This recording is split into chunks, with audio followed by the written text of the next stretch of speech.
ہوتا کیا ہے کہ حضرت ابراہیم علیہ الصلوۃ والسلام ابھی بچپن کی عمر میں ہیں، ابھی ٹین ایج کی عمر میں ہیں، اور احساس ہو جاتا ہے کہ یہ سامنے یہ میرا باپ آزر جن بتوں کو مانتا ہے، پوجتا ہے، یہ خالق نہیں ہے، یہ مالک نہیں ہے، یہ رازق نہیں ہے، رازق کوئی اور ہے۔ پتہ چل گیا، اللہ کی طرف سے علم ہو گیا، کیوں؟ نبوت ملنے والی تھی۔ اب لوگوں کو دیکھ رہے ہیں، بلکہ باپ کو دیکھتے ہیں، وہ بت کو پوجا تو تھوڑی بات ہے، وہ بتوں کو بناتا تھا، بتوں کو تراشتا تھا، جس کا نام آزر تھا، یعنی نمرود کا وزیر مذہبی امور تھا۔ کون؟ آزر۔ اب جنگ بڑی خطرناک تھی کہ اگر وہ والد کے مخالف ہوتا ہے تو مسئلہ کیا ہے؟ اپنے کاروبار کے مخالف ہو گئے۔ آج لوگوں کو کہتے ہیں جناب جھوٹ بول کر کاروبار نہ کرو، اور مولانا صاحب لگتا ہے آپ ہمارے کاروبار کے پیچھے پڑ گئے۔ ہمیں اپنے کاروبار کی فکر، یہ نہیں کہ ہم کیا کر رہے ہیں، جھوٹ بول رہے ہیں۔ تو کیا حضرت ابراہیم سوچ رہے ہیں کیا کروں؟ اگر بولتا ہوں تو اپنے کاروبار کو ٹھیس، کیوں؟ والد بت تراش ہے۔ لیکن اللہ کی طرف سے اللہ نے انہیں بصیرت دی، حکمت دی۔ ایک دن قوم کو جمع کرتے ہیں، اور ایک رات کا پہر ہے، ستارہ طلوع ہوتا ہے، بعض لوگ ستاروں کی پوجا کرتے تھے۔ کہا ھذا ربی، یہ میرا رب ہے۔ ستارے کو دیکھ کر یہ میرا رب ہے۔ کیوں؟ تبلیغ کر رہے ہیں، انداز تبلیغ دیکھیے۔ اب تھوڑا وقت گزرتا ہے، وہ ستارہ جو ہے وہ مدھم ہو جاتا ہے، چھپ جاتا ہے۔ کہتے ہیں یہ میرا رب نہیں ہو سکتا، یہ چھپنے والا میرا رب نہیں ہو سکتا۔ اس کے بعد دوسری چیز، چاند دیکھتے ہیں، ستارے سے بڑا ہے، قال ھذا ربی، یہ میرا رب ہے، یہ چاند ستارے سے بڑا نظر آ رہا ہے، یہ رب ہوگا۔ لوگوں کو تبلیغ کر رہے ہیں یہ رب ہو سکتا ہے۔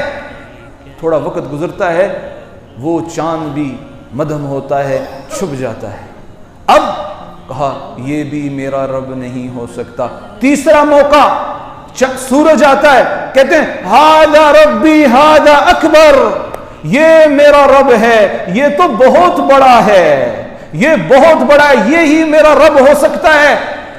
اب تھوڑا وقت گزرتا ہے، وہ سورج بھی مدھم ہوتا ہے، تو کہتے ہیں کہ خالق ایسا نہیں ہوتا کہ جو مدھم ہونے والا ہو، خالق ایسا نہیں ہوتا جو چھپنے والا ہو، خالق ایسا نہیں ہوتا جو غروب ہونے والا ہو۔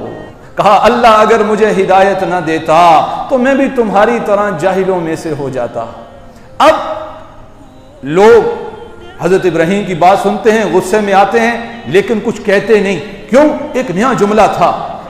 اب ایک دن قوم جاتی ہے، ایک میلہ ہوتا تھا، اور پوری قوم، پورے مجمع، جتنے بھی دیہات میں رہنے والے لوگ تھے، وہ اس دن جو ہے وہ اپنے ایک خاص میلے کے لیے جایا کرتے تھے، ایک خاص مقام پہ جایا کرتے تھے۔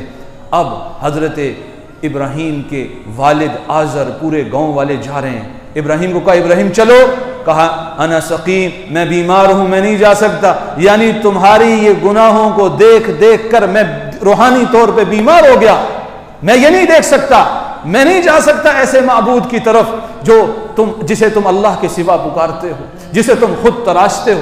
اب کیا ہوتا ہے، حضرت ابراہیم، وہ پورا مجمع چلا جاتا ہے، حضرت ابراہیم بت خانے میں جاتے ہیں، وہاں بڑے بڑے بت پڑے ہیں، سامنے کھانے پڑے ہیں۔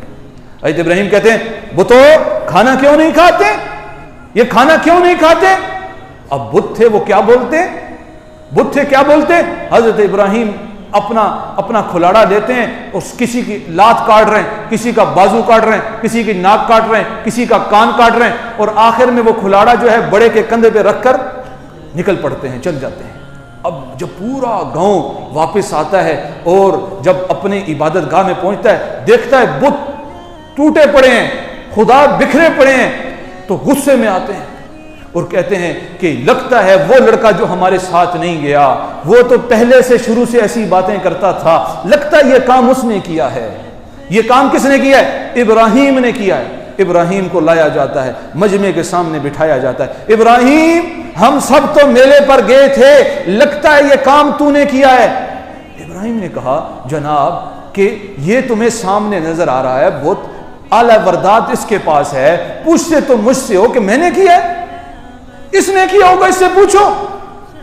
تو وہ لوگ کہتے ہیں ابراہیم کیسے دیوانوں والی باتیں کر رہا ہے، کیسے پاگلوں والی باتیں کر رہا ہے، یہ تو بت ہیں، یہ کیسے ایک دوسرے کو نقصان پہنچا سکتے ہیں، یہ کیسے ایک دوسرے کو توڑ سکتے ہیں، یہ تو ہل بھی نہیں سکتے۔